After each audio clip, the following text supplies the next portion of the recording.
عامة يعني احنا عندنا قاعدة بين جمهور الزمالك كده مش مع اهلاوي، لان العقلية مختلفة جدا. لان اصلا هو فرق ماله عقلية طبيعي طبعا أنا فوق وأنت طبعا احنا اقل واحد زملكاوي بيفهم في الكوره، لكن انتوا كتير جدا بسيط جدا لما الاقي حد زي حضرتك كده فاهم بعض الحاجات وبعض المعلومات في الكوره. ما ينفعش انت تصدر للتلفزيون حاجه معلومه مغلوطه وتقول لي شيكابالا رفع الجزمه في وش الجمهور. ده ما حصلش اصلا. ما حصلش. ماله شيكابالا اسطوره وايقونه. هو ازاي ما يقول عليه مش اسطوره؟ لا هو اسطوره، واسطوره غصب عن اي اهلاوي كمان. على اساس ايه؟ اسطوره على اساس حاجات كتير قوي، على تاريخه مع الزمالك، تاريخ كبير ومشرف واهداف عالميه. مفيش لعيب في مصر عرف يسجل الاهداف اللي شيكابالا عملها. الاسطوره بتتحسب النهارده ايه؟ الاسطوره بتتحسب على اساس كتير، حاجات كتيره جدا مش حاجه واحده بس. يا عم مش هقيم اسطوره عشان خاطر عدد القاب ولا بطولات، لا معلش. مع شيكابالا ادى لنادي الزمالك كتير، ادى الزمالك عمره كله في نادي الزمالك، ادى لنا كتير جدا. هو في نظرنا حاجه كبيره جدا وايقونه الكره المصريه. انت بتقول ادالكوا كتير، ادالكوا ايه بالظبط؟ وقف جنب الزمالك ايام ما كان الزمالك فاضي وكانت كل الناس متخليه عن نادي الزمالك. كان شيكابالا لوحده فرقه. انت بتتكلم جد؟ كانت فرقه بتنافس عماد متعب وبتنافس بركات وبتنافس ابو تريكه وبتنافس فطاحل. شيكابالا اتظلم في مصر، واخد بالك؟ شيكابالا لو كان دخل النادي الاهلي لما مضى فيه، ايوه انت تتخيل ان النادي الاهلي يبقى عنده جبهتين، على اليمين شيكابالا وعلى الشمال ابو تريكه. احنا ما كانش النادي الاهلي. ما هو هرب مرتين، هرب مرتين من النادي. هرب من امتى شيكابالا هرب من نادي الزمالك؟ شيكابالا عمره ما هرب من نادي الزمالك. راح باوب يا باشا، راح باوك. ماشي. شيكابالا راح احترف عشان كانت في فترات من الفترات في نادي الزمالك كان غير مرغوب في وجود شيكابالا في نادي الزمالك.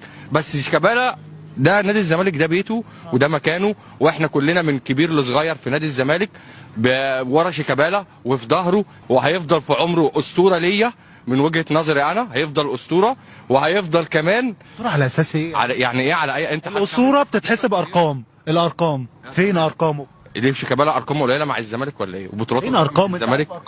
طبعا عارف ارقام شيكابالا مع الزمالك. ارقام من ناحيه ايه؟ من ناحيه عدد اهداف، من ناحيه عدد مباريات، اي حاجه، من ناحيه بطولات. اي بطولات شيكابالا واخد كتير مع نادي الزمالك. ايه بقى كتير؟ واخد مع رقم موبايل مميز بس، انما ما عندوش ارقام مميزه. هو لا خفه الدم دي حاجه. يقول لك يخرب عقلك ده انت مسخره. قول لي ارقام، جاوب على الراجل. في ايه بالظبط برضه؟ ارقام لشيكابالا. ارقام من ناحيه ايه؟ عدد مباريات، عدد اهداف، عدد بطولات. جاب كام جون في الاهلي مثلا على مر من 2005 ل 24 غير 4 تجوان. بنتكلم في 20 سنه اهو. اتغلب، متعادل، اخسر. يبقى فين التاثير؟ هو بيأثر على الفرقه بالسلبي. بيأثر عليه ازاي؟ بالايجابي. بيأثر على الفريق ازاي؟ هقول لك. طيب. زي ماتش السوبر الافريقي كده، لما كان واقف على الخط بره وكان بيحرك الفريق كله وكان بيدعم الفريق كله من بره، وكان وجوده وروحه معانا في الفريق حافز كبير جدا ان احنا نكسب بالبطوله. يعني بيحرك لا روح اتفرج على شيكابالا كان واقف على الخط بيعمل ايه، وانت هتعرف وجود شيكابالا مؤثر مع الفريق ومؤثر مع الجمهور ولا لا، ويفرق ولا لا. انا عايز اشوف. وعامة هات لي انت واحد من النادي الاهلي، هات لي واحد انت من النادي الاهلي عنده السن اللي عند شيكابالا ولسه لحد النهارده في الملعب وبيدي في الملعب.